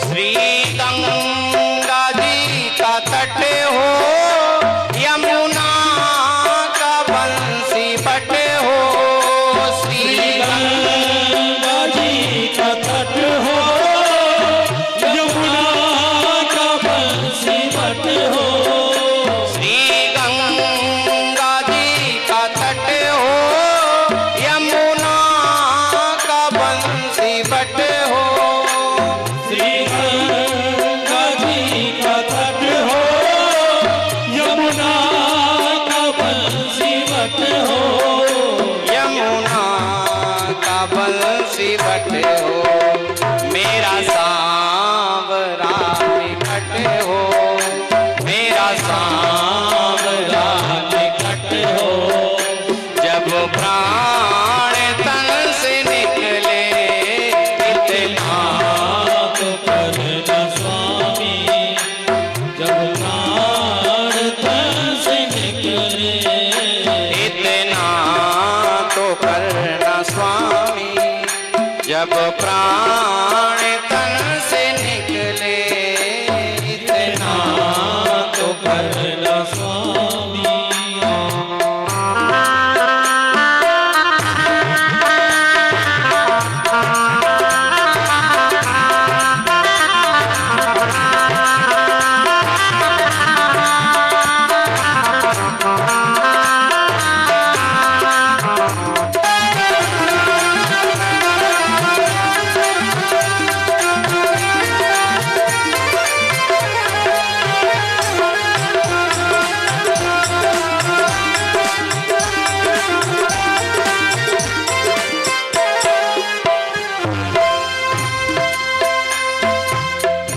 श्री वृंदावन स्थल हो, मेरे मुख में तुलसी दल हो, श्री वृंदावन का स्थल हो, मेरे मुख में तुलसी दल हो, श्री वृंदावन स्थल हो, मेरे मुख में तुलसी दल हो, श्री वृंदावन का फल हो, मेरे मुख में तुलसी दल हो, विश्व जले हो, विष्णु चरण का जले हो। जब प्राण तन से निकले इतना तो करना स्वामी, जब प्राण तन से निकले इतना तो करना स्वामी। जब प्राण तन से निकले इतना तो करना स्वामी। जय हो।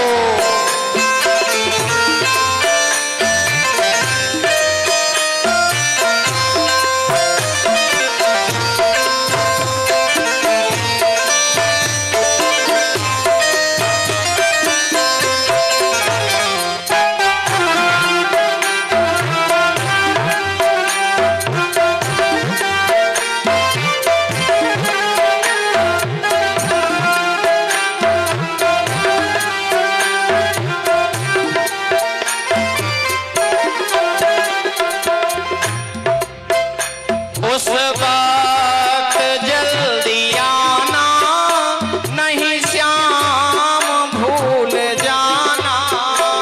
उस वक्त जल्दी आना, नहीं श्याम भूल जाना।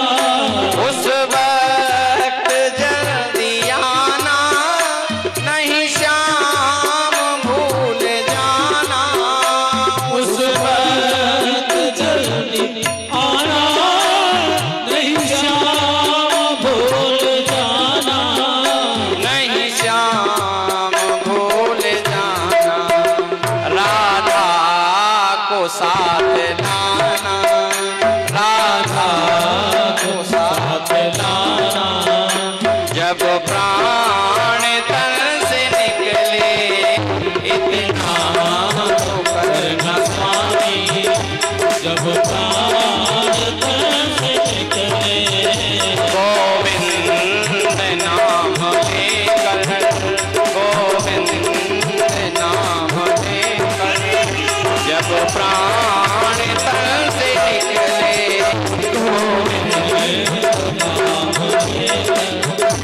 जब प्राण तन से निकले करना स्वामी। जब प्राण तन से निकले इतना तो करना स्वामी। जब प्राण तन से निकले इतना तो करना स्वामी। पितामह भीष्म का महाप्रयाण हुआ है। देवताओं ने पुष्प वृष्टि करी है, पांडवों ने अंत्येष्टि कर्म किया है और उसके बाद परीक्षित का जन्म हुआ है। परीक्षित के जन्म के समय ज्योतिषियों ने बता दिया था कि ये बालक जो है इसका नाम विष्णुरात होगा। लेकिन परीक्षित नाम कैसे पड़ा? जन्म लेते ही परीक्षित जी आलती पालती लगा करके बैठ गए थे और चारों ओर परीक्षण की दृष्टि से देख रहे थे। जिसने गर्भ में मेरी रक्षा की वो भगवान कृष्ण कहाँ हैं? तो ज्योतिषियों ने कहा कि ये जगत में भगवान कृष्ण का परीक्षण कर रहा है, इसलिए इसका नाम परीक्षित होगा। लेकिन इनका नाम तो पड़ा था विष्णुरात। और ज्योतिषियों ने फलादेश किया था इनकी जन्मांग कुंडली देख करके, ये इक्ष्वाकु के समान प्रजापालक होगा, राम के समान ब्राह्मण भक्त होगा और सत्य प्रतिज्ञ होगा, शिवी के समान ये शरणागत वत्सल होगा। शिवी राजा का नाम तो सुना होगा आपने? किस किस ने सुनी है शिवी राजा की कथा? नहीं सुनी? एक राजा हुए हैं हमारे इतिहास में जिनका नाम था शिवी। वो बड़े शरणागत वत्सल थे। एक बार इंद्र को इनसे स्पृहा हो गई। इंद्र कहते हैं कि इस शिवी की परीक्षा लूंगा, ये कितना बड़ा शरणागत वत्सल है। तो उन्होंने अग्निदेव को सहायक बनाया और अग्निदेव से कहा कि तुम कबूतर का रूप रखो और मैं बाज का रूप रखता हूं। ये अग्निदेव कबूतर का रूप रख करके और शिवी की गोद में आकर के फड़फड़ा करके पंखों को गिरे। तो शिवी ने कहा कि ये लगता है कबूतर बड़ा दुखी है, परेशान है। और शिवी के उत्तरीय में वो कबूतर घुस गया। शिवी उस कबूतर से पूछते हैं तुझे क्या कष्ट है। तो कबूतर, जो पहले लोगों को ये विद्याएं आती थी कि वो पक्षियों की भाषा को समझते थे, तो कबूतर ने कहा कि एक बाज मेरे पीछे पड़ा है और वो बाज मुझे खाना चाहता है, आप मेरी रक्षा कर लीजिए। शिवी ने कहा कि तुम निर्भय हो जाओ, तुम मेरी शरण में आए हो, तुम्हारी रक्षा अवश्य होगी। इतने में ही बाज आ गया और बाज कहता है शिवी तुम कैसे धर्मात्मा राजा हो, किसी का भोजन छीन रहे हो, ये कबूतर मेरा भोजन है, इसको मुझे दे दो। शिवी ने कहा मैं जानता हूं ये कबूतर तुम्हारा भोजन है, लेकिन ये मेरी शरण में आया है, इसलिए ये कबूतर तो मैं तुम्हें नहीं दूंगा, लेकिन तुम्हारे भोजन का प्रबंध मैं कर दूंगा। बताओ तुम्हें किसका मांस चाहिए, मैं तुम्हें उतना ही मांस दे दूंगा जितने में तुम्हारी भूख मिट जाए। वो बाज कहता है कि मुझे इसी कबूतर का मांस चाहिए, मुझे और कोई मांस नहीं चाहिए। शिवी ने कहा तो इसका मांस तो तुम्हें नहीं मिलेगा, क्योंकि ये कबूतर मेरी शरण में आ गया है। तुम बहुत बड़े शरणागत वत्सल हो शिवी, इसका मांस नहीं दे सकते हो तो इसी के बराबर अपने शरीर का मांस तौल करके मुझे दो। शिवी ने एक क्षण का विलंब नहीं किया।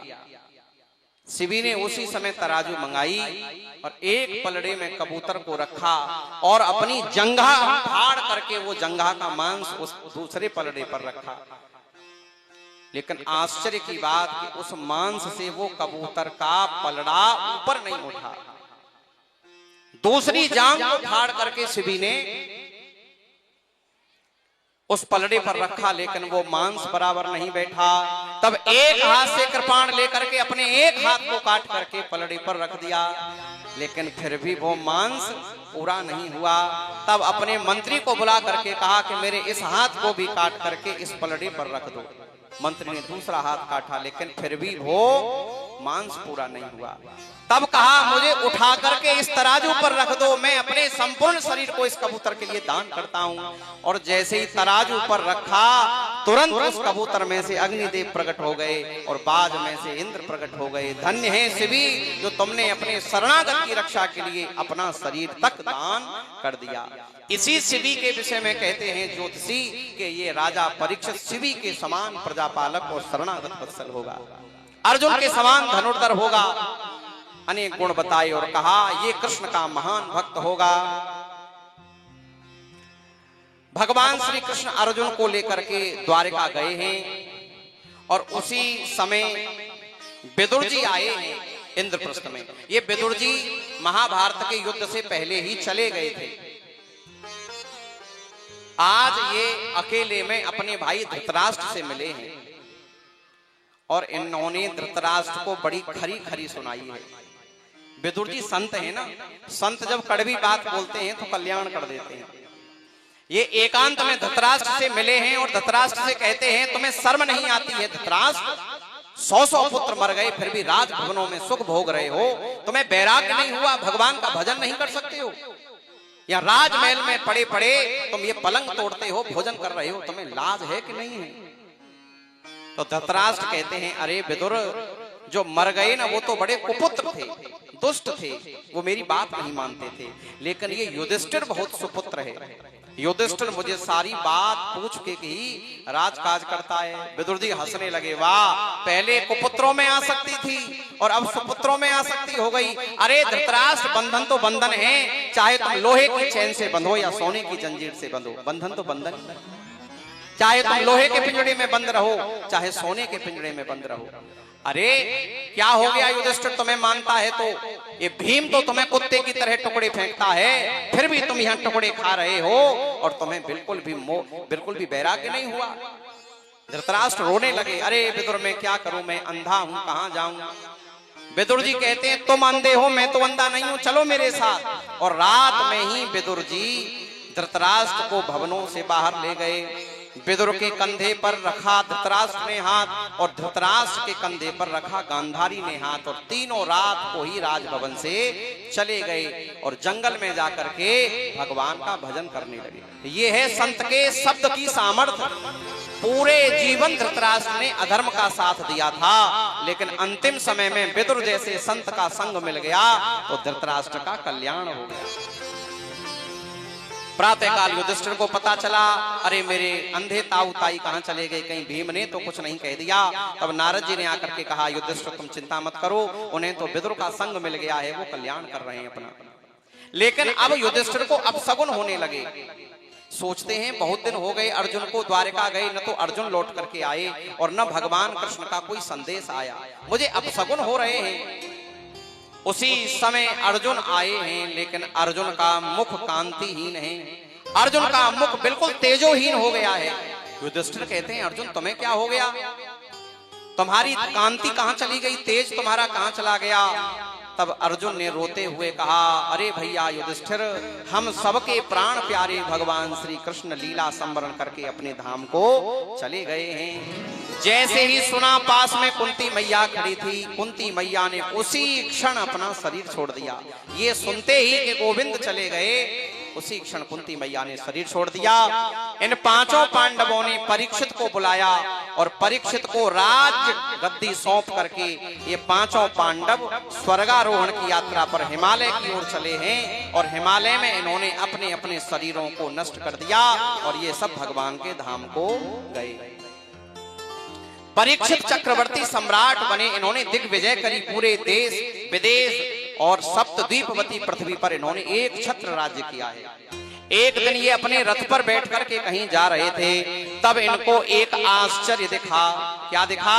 बोले एक काला पुरुष बैल को मार रहा है और वो इतना मार रहा है कि उसने बैल के 4 पैरों में से 3 पैर तोड़ दिए हैं, चौथे पैर पर भी प्रहार कर रहा है और उस बैल के पास खड़ी खड़ी एक गाय रो रही है।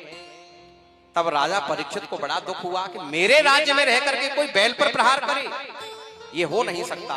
उन्होंने जाकर के उस काले पुरुष का निग्रह किया, मार डालूंगा तुझे, छोड़ दे इस बैल को। तो वो काला पुरुष परीक्षित के चरणों में गिर गया। परीक्षित के पूर्वज बता के गए थे कि कोई शरण में आ जाए परीक्षित तो फिर उसको मारना नहीं। परीक्षित कहते हैं, तू कौन है दुष्ट, बैल को मार रहा है, गाय को परेशान कर रहा है। बैल से पूछा कि आप कौन हैं? वो बैल कोई साधारण बैल नहीं था, वो बैल था साक्षात धर्म और वो गाय थी साक्षात पृथ्वी और वो काला पुरुष कोई और नहीं, वही काला पुरुष था साक्षात कलयुग। कलयुग ने धर्म के 4 पैरों में से 3 पैर तोड़ दिए हैं। तप, शौच, दया और सत्य, ये धर्म के 4 पैर होते हैं। कलयुग ने 4 पैरों में से तप, शौच, दया, इन 3 पैरों को नष्ट कर दिया है, चौथे पैर सत्य को भी नष्ट कर रहा था। तब परीक्षित ने कहा, अरे कलयुग, तू मेरे राज्य में रहने का अधिकारी नहीं है, तू मेरे राज्य की सीमा से बाहर चला जा, नहीं मार दूंगा तुझे। कलयुग कहता है कि आप तो चक्रवर्ती सम्राट हैं, सप्तद्वीपवती पृथ्वी पर जहां भी मैं जाऊंगा आप ही का शासन होगा। प्रभु आप ऐसा करिए, मुझे रहने के लिए कुछ स्थान दे दीजिए जहां मैं रह सकूं।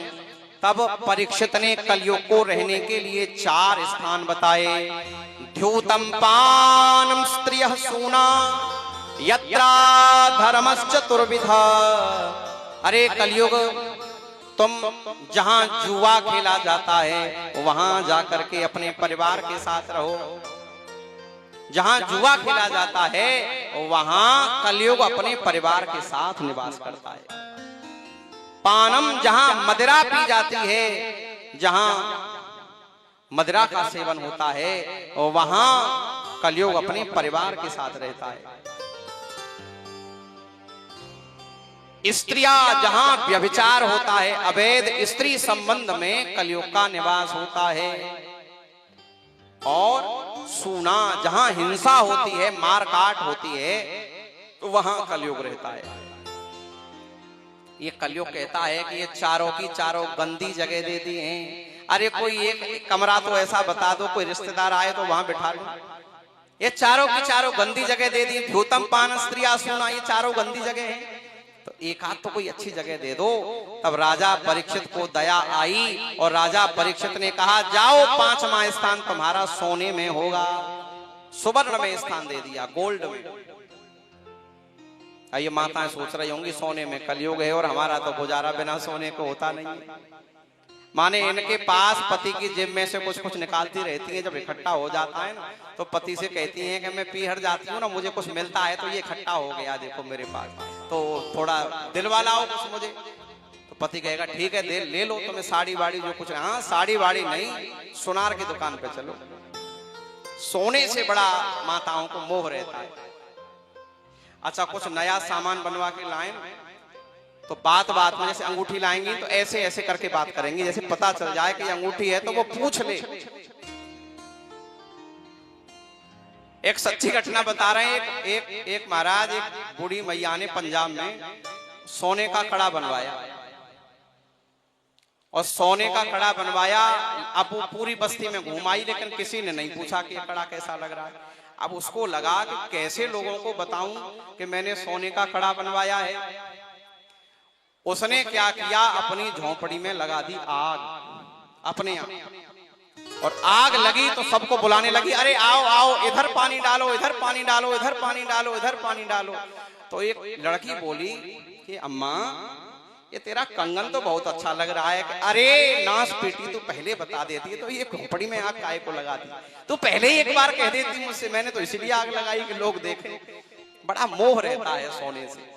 कोई बात नहीं है, रहना चाहिए, क्योंकि सोने को भगवान की विभूति भी कहा है। भगवान कहते हैं धातु नाम अस्मि कांचन, मैं धातुओं में सोना हूं।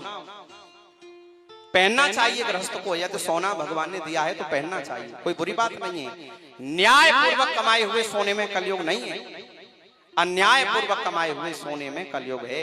लेकिन इतनी सावधानी जरूर रखो, जब कोई सोने की वस्तु लेकर के आओ तो पहले उसको अपने भगवान को समर्पित करो, पहले भगवान को पहनाओ, फिर वो प्रसाद हो जाएगा। और प्रसाद में कोई कलयुग नहीं रहता है।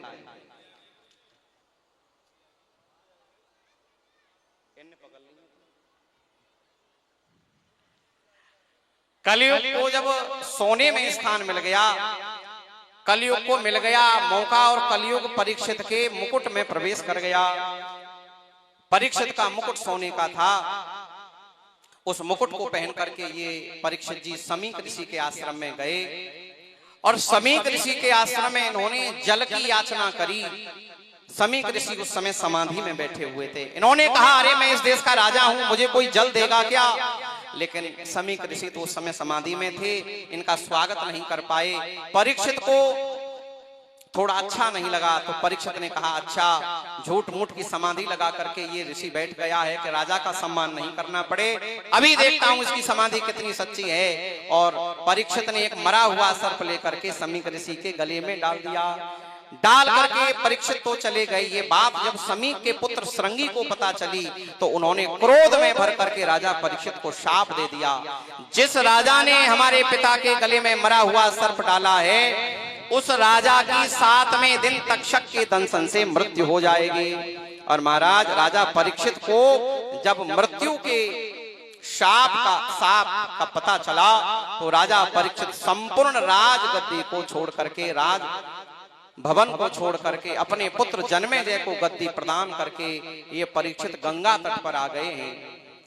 और गंगा तट पर जब परीक्षित आए तो अनेक ऋषि मुनि परीक्षित के पास उस समय आ गए, और उन ऋषि मुनियों को देख करके राजा परीक्षित कहते हैं कि उस ब्राह्मण ने तो मुझे शाप नहीं अपितु आशीर्वाद दे दिया है।